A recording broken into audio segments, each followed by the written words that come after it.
La Tour Eiffel, fierté des Parisiens et des Français. Le 25 août 1944, en fin de matinée, ce commando de pompiers se hisse à son sommet pour décrocher le drapeau nazi et le remplacer par un drapeau bleu-blanc-rouge. Le père de ce pompier à la retraite faisait partie du groupe. Il savait que des sentinelles étaient présentes encore dans le pilier qui se trouve côté Paris, là-bas. Et donc, il s'est mis carrément à l'opposé. Le commando est monté. Ils ont pris les escaliers pour aller jusqu'en haut et y accrocher le drapeau. La légende veut qu'ils aient mis 18 minutes pour monter les quelques 1700 marches et qu'ils aient essuyé quelques tirs isolés.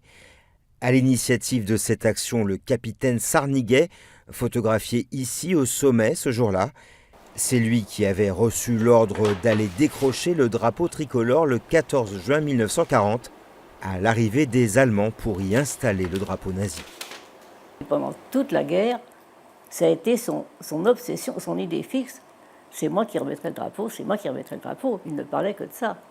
Un drapeau confectionné à partir de draps, teints et cousus et qui est resté longtemps caché en attendant le jour J. Il faisait petit en haut. Il a été vite remplacé après par un vrai drapeau de la bonne taille.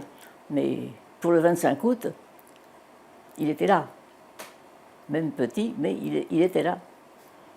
Aujourd'hui, pour les pompiers, l'initiative de Sarniguet est symbolique des actions de résistance opérées par une partie d'entre eux pendant la guerre, notamment autour du réseau sécurité parisienne.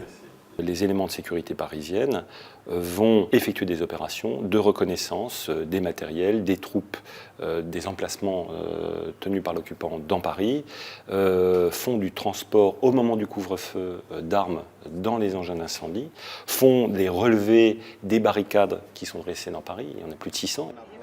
Au sommet de la Grande Dame de Fer, une plaque rappelle le geste des pompiers.